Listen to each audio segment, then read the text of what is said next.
Please stand.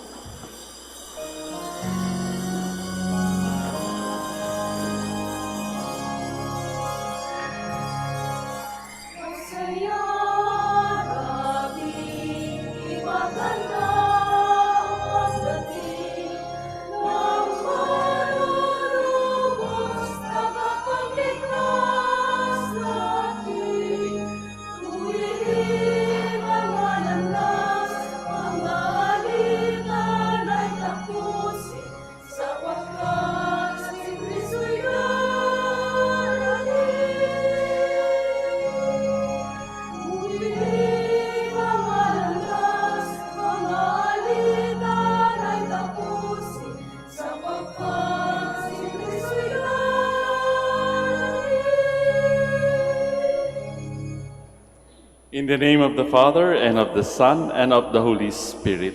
Amen. The Lord be with you. And with your spirit. Brothers and sisters, let us acknowledge our sins, and so prepare ourselves to celebrate the sacred mysteries. Sagot po kayo ng malakas, ha?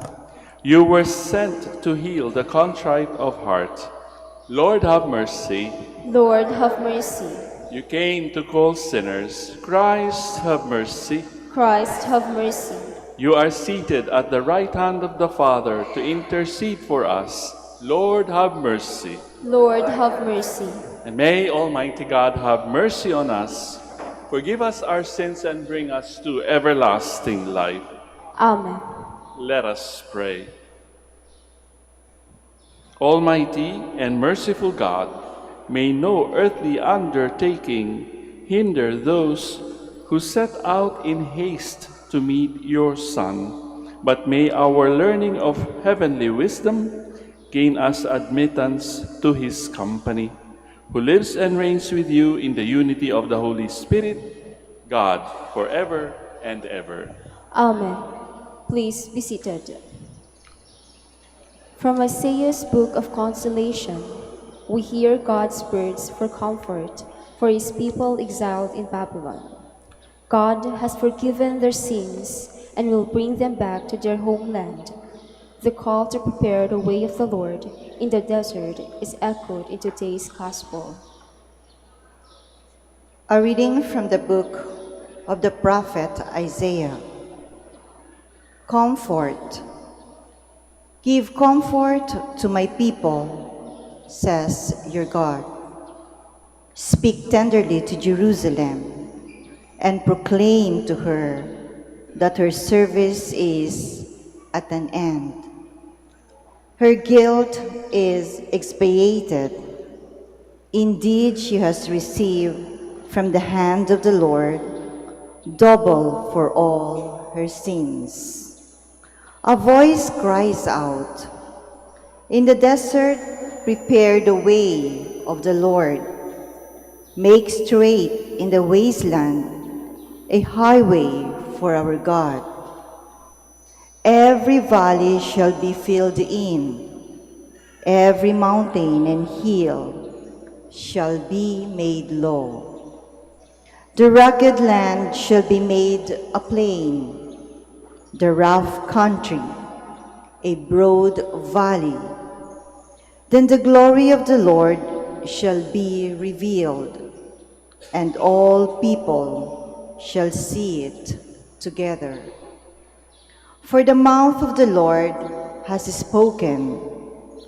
Go up onto a high mountain, Zion, herald of glad tidings. Cry out at the top of your voice, Jerusalem, herald of good news.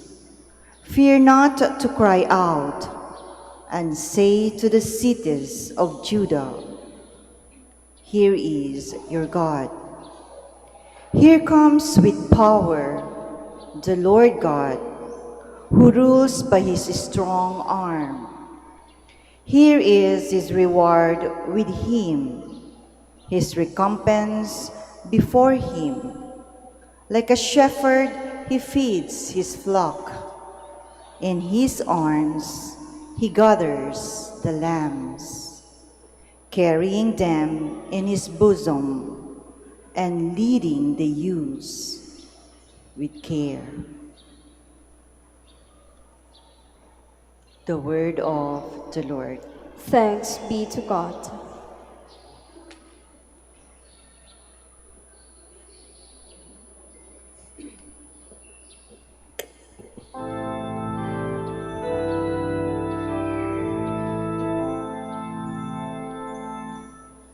Lord, let us see your kindness and grant us your salvation. Lord, let us see your kindness and grant us your salvation.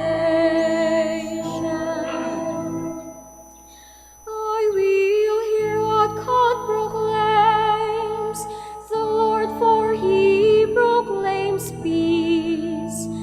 Near indeed is his salvation to those who fear him, glory dwelling in our land. Lord, let us see your kindness and grant us your salvation. Kindness and truth shall meet, justice and peace shall kiss. Truth shall spring out of the earth, and justice shall look down from heaven. Lord, let us see your kindness and grant us your salvation. The Lord himself will give his benefits. Our land shall yield its increase. Justice shall walk before him and prepare the way of his steps. Lord, let us see your kindness and grant us your salvation.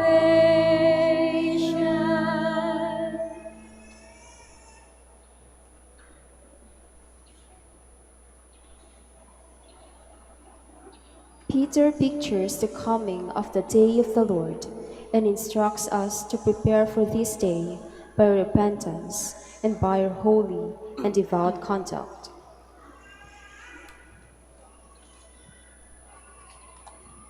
A reading from the second letter of Saint Peter. Do not ignore this one fact, beloved, that with the Lord 1 day is like 1,000 years, and 1,000 years like 1 day.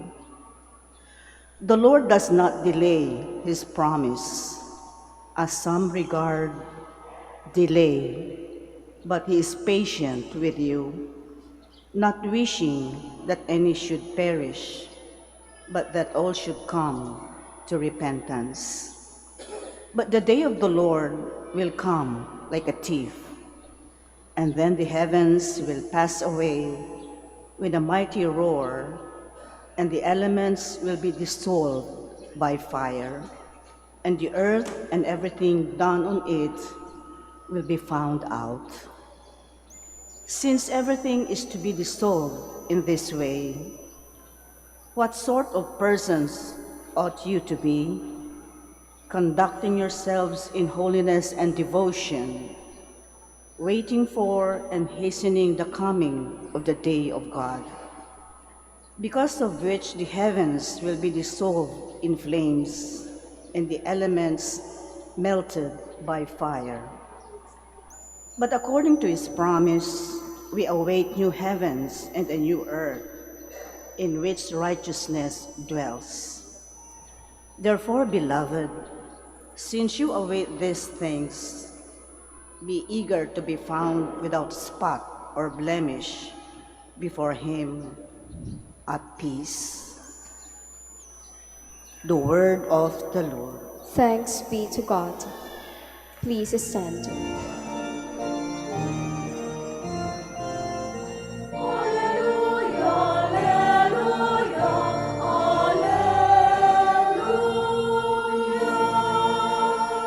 Prepare the way of the Lord, make straight his paths.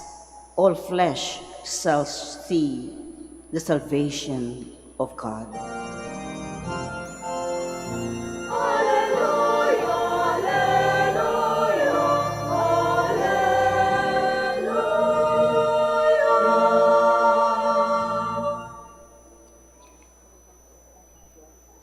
The Lord be with you. And with your spirit. A reading from the Holy Gospel according to Mark. Glory to you, O Lord. The beginning of the Gospel of Jesus Christ, the Son of God. As it is written in Isaiah, the prophet, "Behold, I am sending my messenger ahead of you. He will prepare your way." A voice of one crying out in the desert, "Prepare the way of the Lord, make straight his paths." John the Baptist appeared in the desert, proclaiming a baptism of repentance for the forgiveness of sins. People of the whole Judean countryside and all the inhabitants of Jerusalem were going out to him and were being baptized by him in the Jordan River as they acknowledged their sins. John was clothed in camel's hair with a leather belt around his waist. He fed on locusts and wild honey, and this is what he proclaimed: "One mightier than I is coming after me. I am not worthy to stoop and loosen the thongs of his sandals. I have baptized you with water. He will baptize you with the Holy Spirit." Brothers and sisters, dear friends, the Gospel of the Lord. Praise you, Lord Jesus Christ. Please be seated. Isang magandang umaga po sa inyong lahat. And welcome to the Minor Basilica of Our Lady of the Holy Rosary of Manaoag. Pakibati rin po siguro ang inyong mga katabi. Baka sila ay inaantok-antok na. Pakigising po sila. Batiin nyo rin sila ng isang magandang umaga. Gising na ba kayo? At some point in each of our lives, sa ating buhay, maraming beses siguro na-realize natin na parang wala tayo sa lugar. Di ba? We seem to be out of place or uprooted or disconnected from the place na gusto sana nating maging comfortable. Nakita at narinig natin sa sinabi sa first reading, "Comfort my people." Sinabi yan ng Panginoon. Ina-address niya yun doon sa mga taong in exile sa Babylon. Darating ang inyong ginhawa. Marami sa mga pamilya nating Pilipino ang also displaced in diaspora, nasa buong mundo kung tutuusin. Bakit sila ng ibang bansa?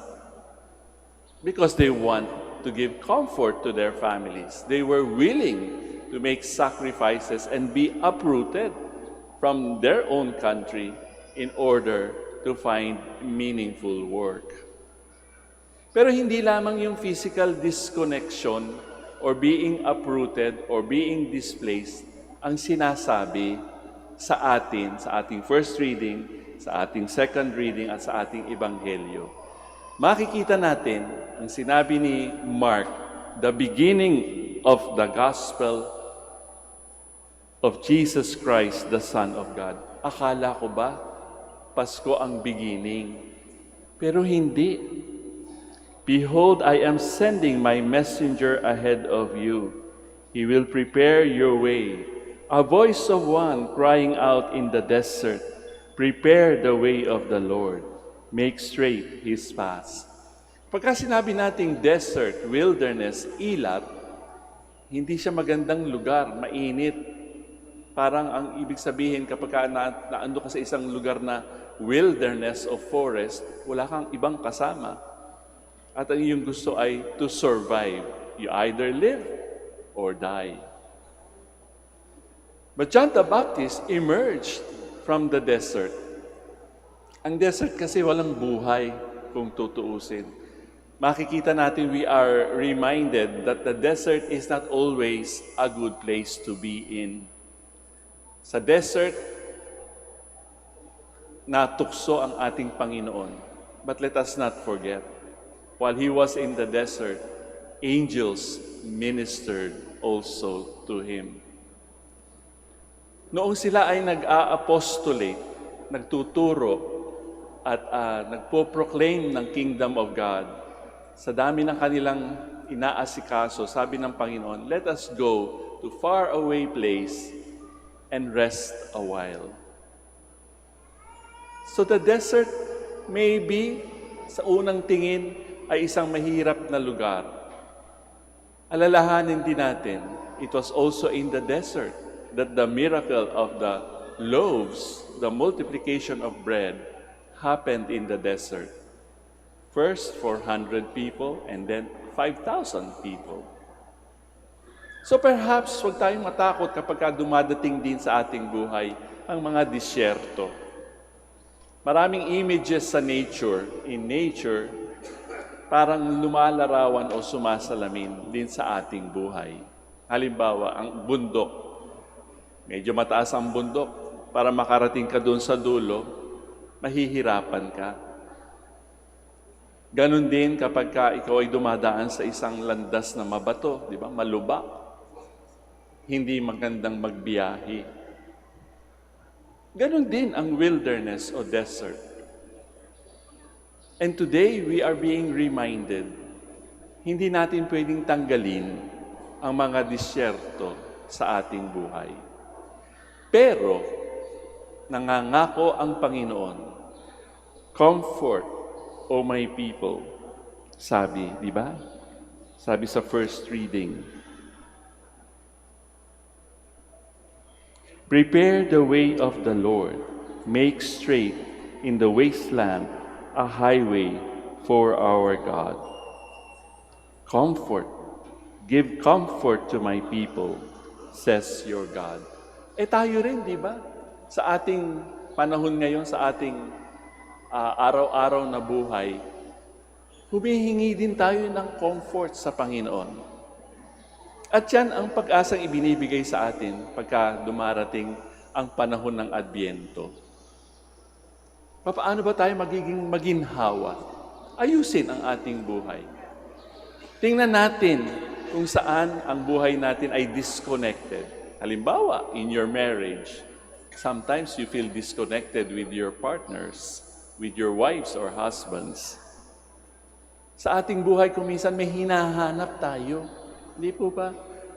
Kuminsan sinasabi natin sa ating sarili, kapag ito nangyari, kapag itong pagbabagong ito ay nangyari, okay na ako. And perhaps that searching for something that will give us comfort only gives evidence to the fact na wala tayo doon sa lugar kung saan tayo ay magiging comfortable. Ano ba ang pinreach ni John the Baptist? Repent, magsisi, upang ang pagbabago ay mangyari. Saan ba nagsisimula? Sa lugar ba? Sa physical things that are around us? Hindi sa ating environment. Titingnan natin ang kaibuturan ng ating kalooban o ng ating puso. Are there things in our hearts that displace us from God? Meron bang kailangang baguhin? Ito ang panahon ng pagbabago. Hindi ho madali ang magbago, di ba? Sapagkat nasanay na tayo. Halimbawa, sa amin hong community, iba-ibang generation. Yung mga Gen Z na tinatawag, iba ang kanilang values, iba ang nagpapasaya sa kanila. Kaya nga kami kuminsan, yung mga medyo advanced na in age, minsan hindi namin maintindihan. At sila din hindi kami maintindihan. Palagi silang merong nakalagay dito sa kanilang tenga. Kakausapin mo, hindi ka marinig, di ba? So there is always a disconnect in our lives. And what will make that connection? Ang ating paghahanda, ang ating pagbabago, ang ating pagsisisi. We are given this opportunity in the season of Advent to once again look at ourselves. Saan ba tayo nagkakaroon ng disconnection? Saan ba tayo nagkakaroon ng displacement sa ating buhay? Kailangan natin ibalik ulit yun para umugat tayo doon sa lugar kung saan gusto tayong itanim ng Panginoon. At kung saan tayo gusto itanim ng Panginoon, that is the garden where we are expected to bloom.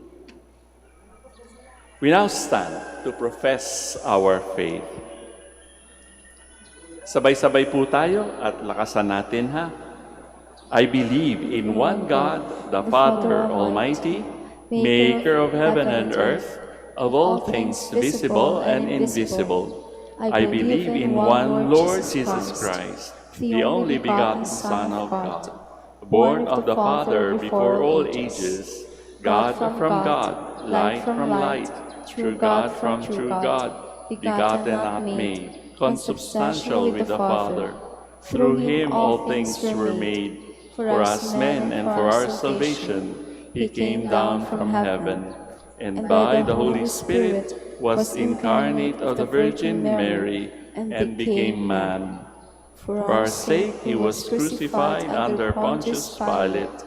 He suffered death and was buried, and rose again on the third day in accordance with Scriptures. He ascended into heaven, and is seated at the right hand of the Father. He will come again in glory to judge the living and the dead, and his kingdom will have no end. I believe in the Holy Spirit, the Lord, the giver of life, who proceeds from the Father and the Son, who with the Father and the Son is adored and glorified, who has spoken through the prophets. I believe in one holy, Catholic, and Apostolic Church. I confess one baptism for the forgiveness of sins, and I look forward to the resurrection of the dead and the life of the world to come. Amen. Brothers and sisters, the Lord is faithful and does not delay in keeping his promise of salvation. And so with confidence, let us pray to the Father. Father, hear our prayer. Father, hear our prayer. For the Church, like John the Baptist, who pointed to Christ, may the Church proclaim with renewed vigor to the men and women of the day that Jesus Christ is the Redeemer of humanity and the Lord of history. We pray. Father, hear our prayer. For government and civil leaders, like John the Baptist, who professed his unworthiness to stoop and loosen the thongs of the Messiah's sandals. May they recognize their own sinfulness and unworthiness and experience God's gift of conversion. We pray. Father, hear our prayer. For consecrated men and women, like John the Baptist, may they prepare the way of the Lord through their acts of service to the least of our brothers and sisters. We pray. Father, hear our prayer. For those who, for a long time, have stayed away from the sacrament of reconciliation, may they experience the season of Advent as a time of renewing the relationship with you, Father, and continuing Christ's mission of love and service. We pray. Father, hear our prayer. May our family members, relatives, and friends who have died experience everlasting joy in the company of our Lord and Savior, Jesus Christ. We pray. Father, hear our prayer. Let us pray for all pilgrims and devotees of Our Lady of the Rosary of Manaoag and our personal intentions.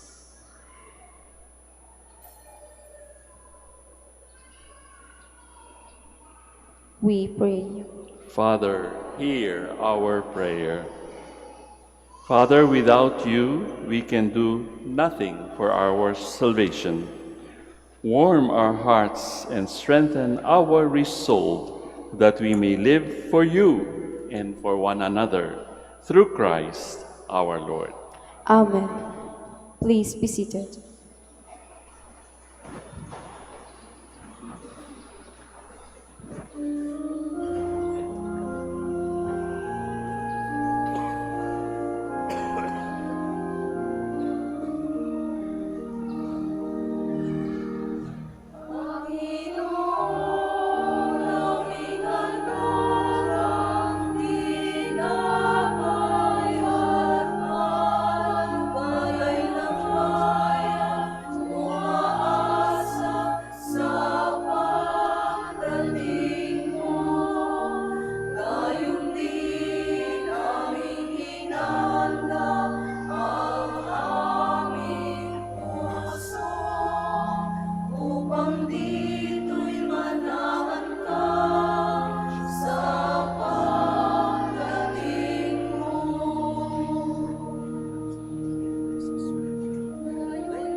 Please stand.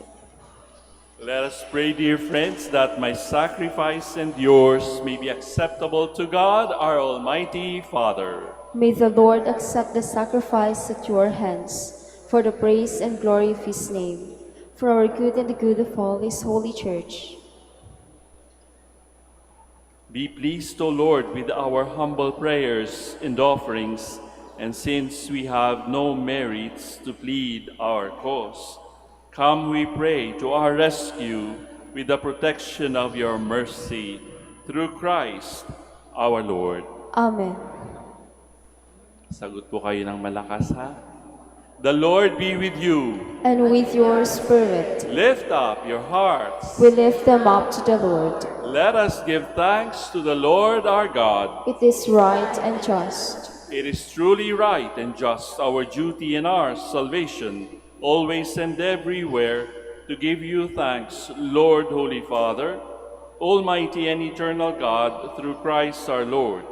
For he assumed at his first coming the lowliness of human flesh, and so fulfilled the design you formed long ago, and opened for us the way to eternal salvation, that when he comes again in glory and majesty, and all is at last made manifest, we who watch for that day may inherit the great promise in which now we dare to hope. And so with angels and archangels, with thrones and dominions, and with all the hosts and powers of heaven, we sing the hymn of your glory, as without end we acclaim.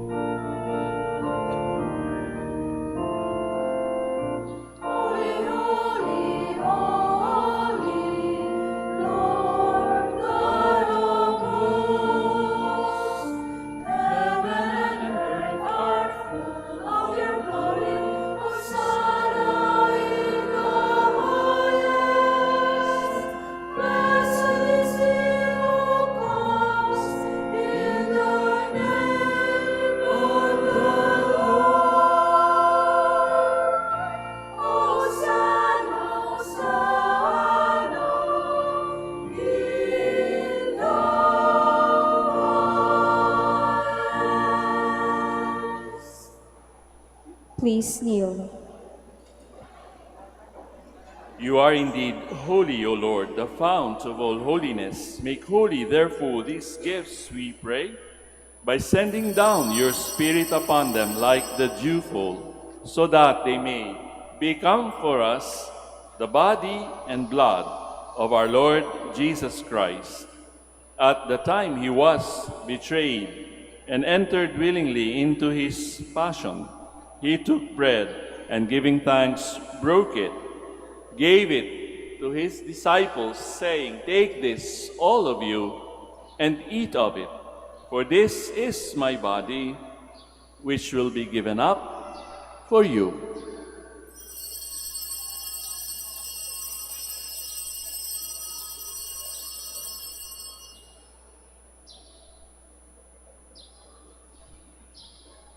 In a similar way, when supper was ended, he took the chalice, and once more giving thanks, he gave it to his disciples, saying, "Take this, all of you, and drink from it, for this is the chalice of my blood, the blood of the new and eternal covenant, which will be poured out for you and for many for the forgiveness of sins. Do this in memory of me."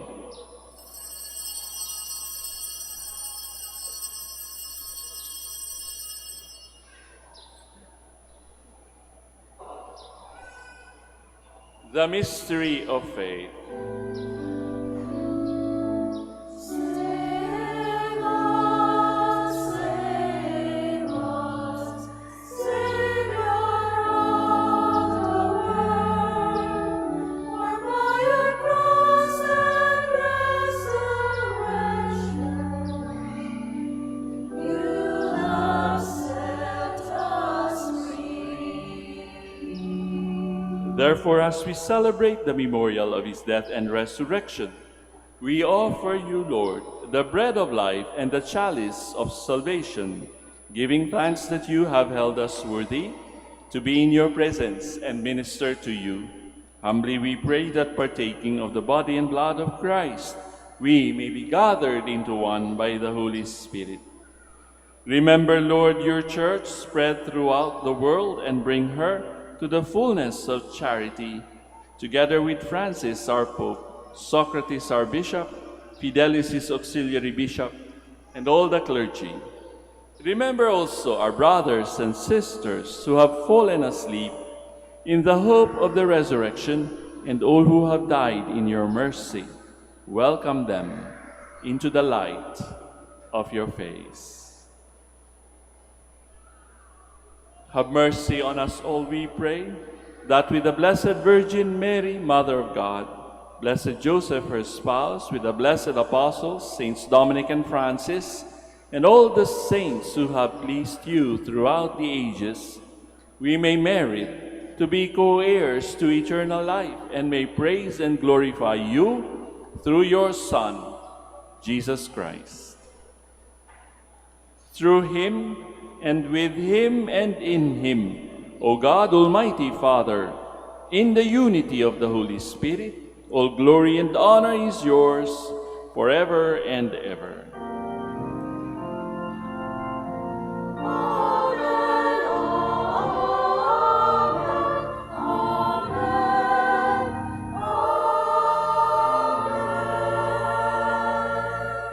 Please stand. At the Savior's command and formed by divine teaching, we now dare to pray.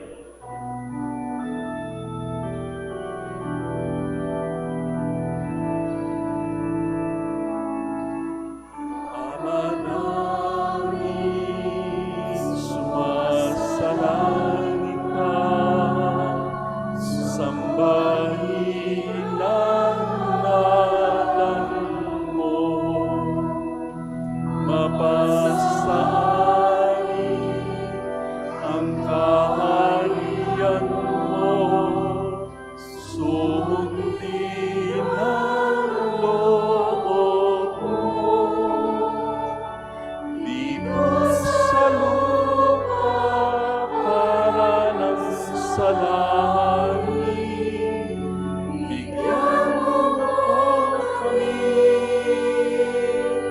ngayon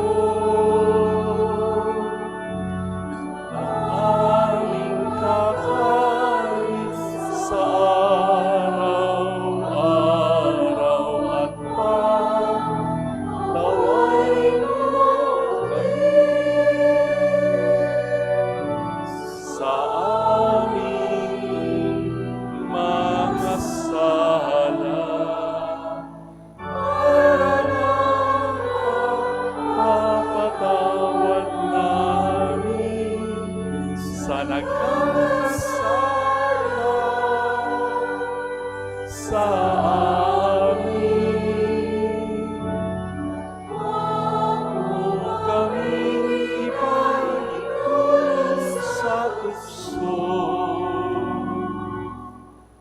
at iadya mo kami sa lahat ng masama.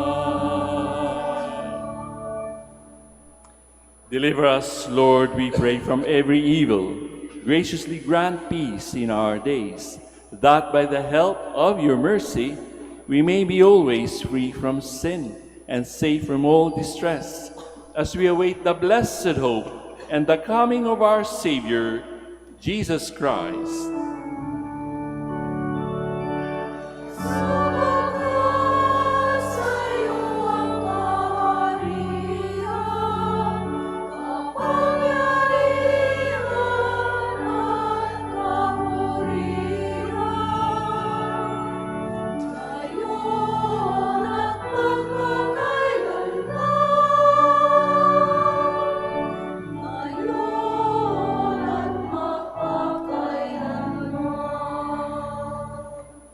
Lord Jesus Christ, who said to your apostles, "Peace I leave you, my peace I give you," look not on our sins, but on the faith of your church, and graciously grant her peace and unity in accordance with your will, who live and reign forever and ever.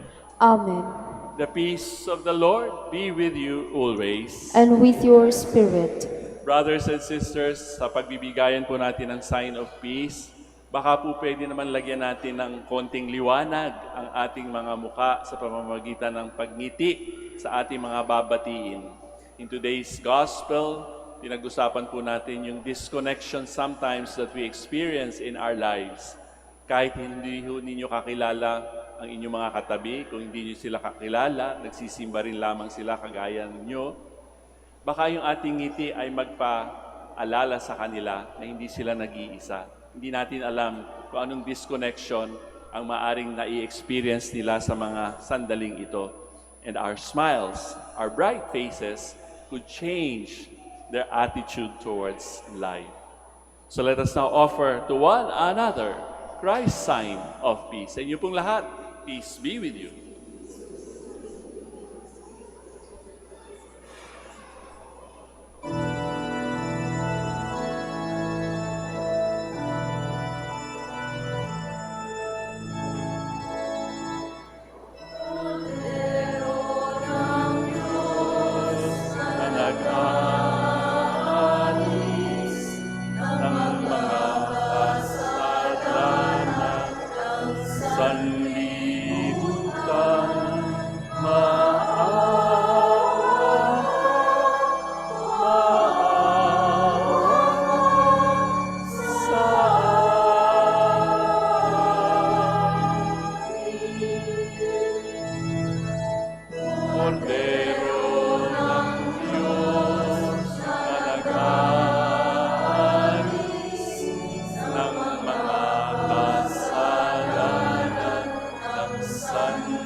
Please kneel.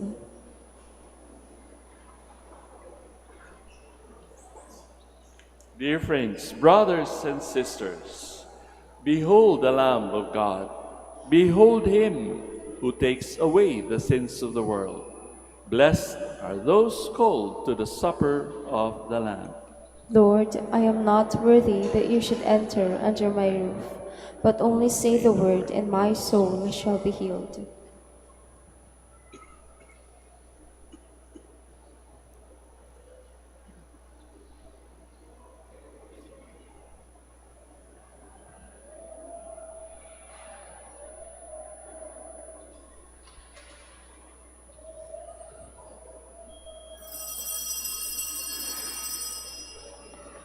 Paalala po sa lahat.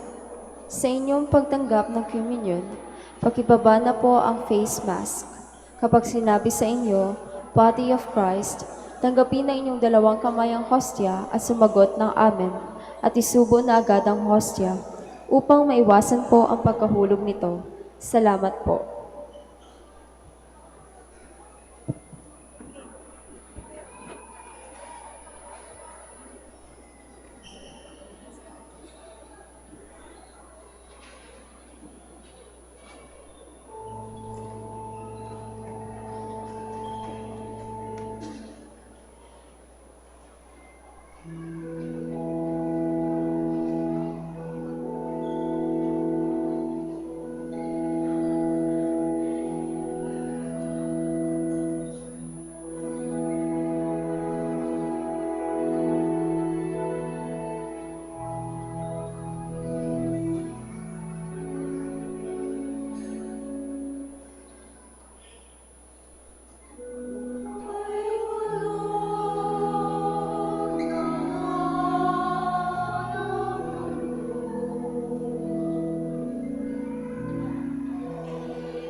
Please stand.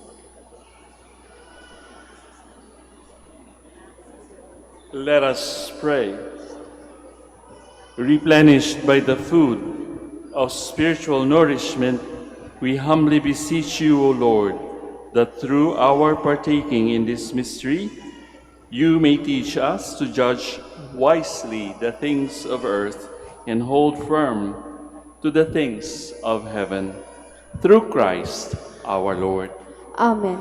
Once again, brothers and sisters, maraming salamat po sa inyong pagdalaw, pagbisita dito sa Minor Basilica of Our Lady of the Holy Rosary of Manaoag.